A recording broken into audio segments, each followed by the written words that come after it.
here talking about what's going on the campus at Columbia University as the protests, the pro-Palestinian protests continue. And I want to just say, in some ways, the pro-Hamas.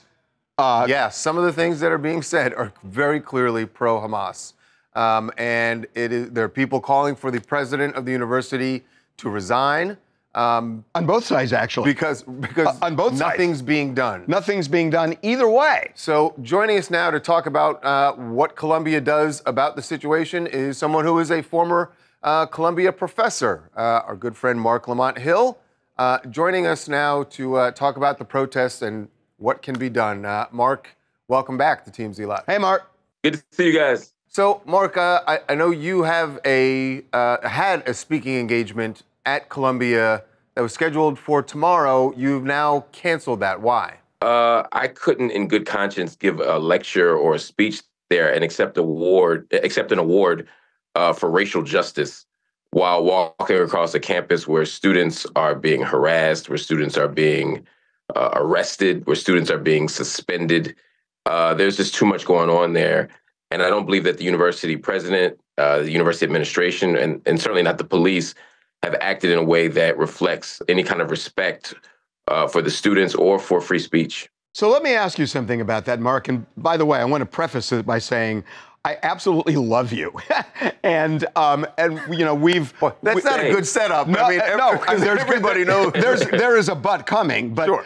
So here's my issue, and I just want to put it on the table and see what you think.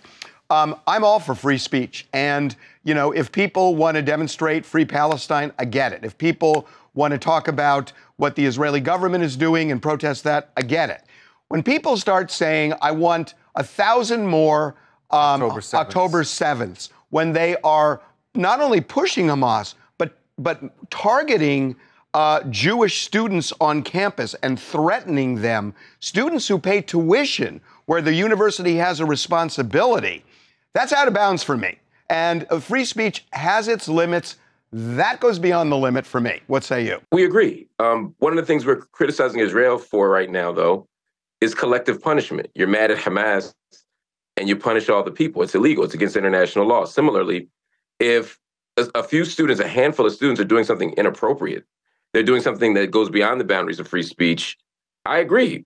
Right? That's not representative, though, of the broader public. And we can't crack down on all students as an act of collective punishment against the few that we disagree with. You know, I've spent a lot of time on that campus. I spend a lot of time on that campus. I've spoken to a lot of the students. And what I'm seeing from the students is most are peaceful. Most are speaking out against Israel. Most are speaking out against the genocide in Gaza.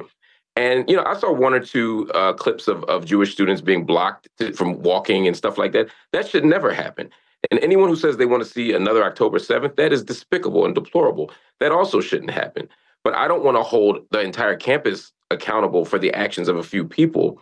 And as awful, as abhorrent as some things are to us, free speech is free speech until it creates a campus climate that makes people feel unsafe. And what you described makes people feel unsafe. I just don't think that's the norm. Well, but there are Jewish students who have been advised to leave Columbia. There's a professor there who's being blocked from. They've taken his credentials for his safety. For his safety, saying that you can't come on campus for your safety.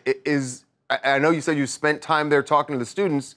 Is the environment that heated that a Jewish professor can't walk on campus now? Well, to be clear, that professor you're referring to has 50 complaints against him from students that he has targeted them, that he has harassed them, that he has been deeply problematic to the student body for a very long time. How so? How so?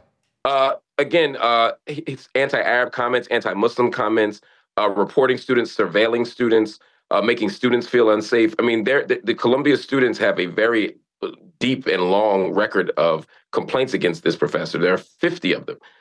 So again, I can't say that he doesn't feel unsafe. I'm just saying the story is a little more complicated than one might think.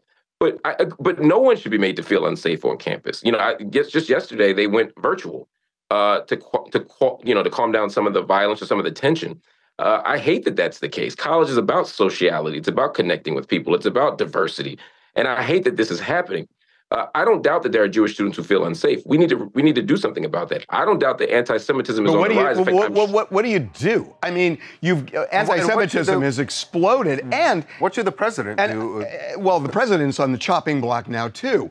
But you know, Mark, I got to say that when people are talking about celebrating Hamas, if you substituted any other group, not Jews, but if you put blacks or Hispanics or migrants, and you had protests like this, do you think it would be the same? Well, I would disagree with the premise of the question.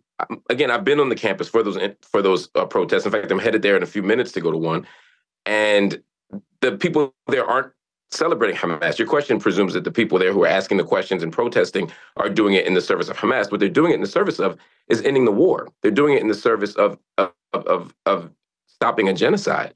And that's the premise. And so I think that if you were to go on a campus and see anti-war movements anywhere, I think I'd hope that we'd allow free speech for it.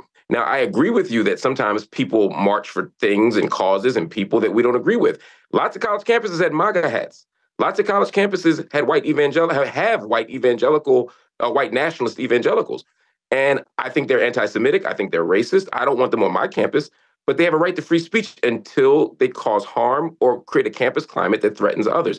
That is unacceptable. The problem, though, I think, guys, is that for a very long time, we have conflated critiques of Israel with anti-Semitism.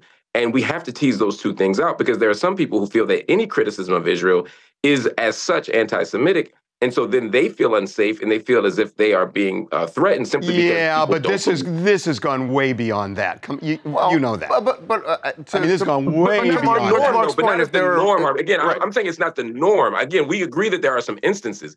But again, when you look at the hundreds and thousands of people out there, they're not doing the thing you're describing. A few are. And again, I don't want to collectively punish all of them. I don't advocate what happened on October 7th. I think that it was an awful, despicable war crime to kill innocent people and to kidnap innocent people. And I have deep sympathy for that. But I also understand that history didn't start on October 7th and it didn't end on October 8th. And so we have to have the capacity to support or fight, rather. We have to fight all the forces of evil around the world. We have to fight against anti-Semitism, but we also have to fight what's going on against the Gazan people right now. And we have to be able to walk and chew gum at the same time. And I think that's what we have to do on the campus as well. Defend the Jewish students, fight anti-Semitism with every inch of our being, but also do this other thing. Well, we don't see eye to eye on this one, but I got to say, Mark is on our documentary that we're doing on Diddy that drops Sunday on Tubi. He is phenomenal in this documentary. You are so good. Yeah. I was actually bragging yesterday that we got you for the documentary. So you are amazing. I can't wait for you to see it. I can't wait to see it. I can't wait to promote it. I appreciate it, man. Thank you all for having me as always. And even we don't agree, we still friends, man. I love y'all. Right back Mark. at you. All right, man. Thanks, Mark. Take care. Okay. I he's hope a great things guy. and I'm just thinking about him going to the campus, and you just want things to remain peaceful for both sides. In that protest is fine, but you just don't want people to feel unsafe on 100%. that campus.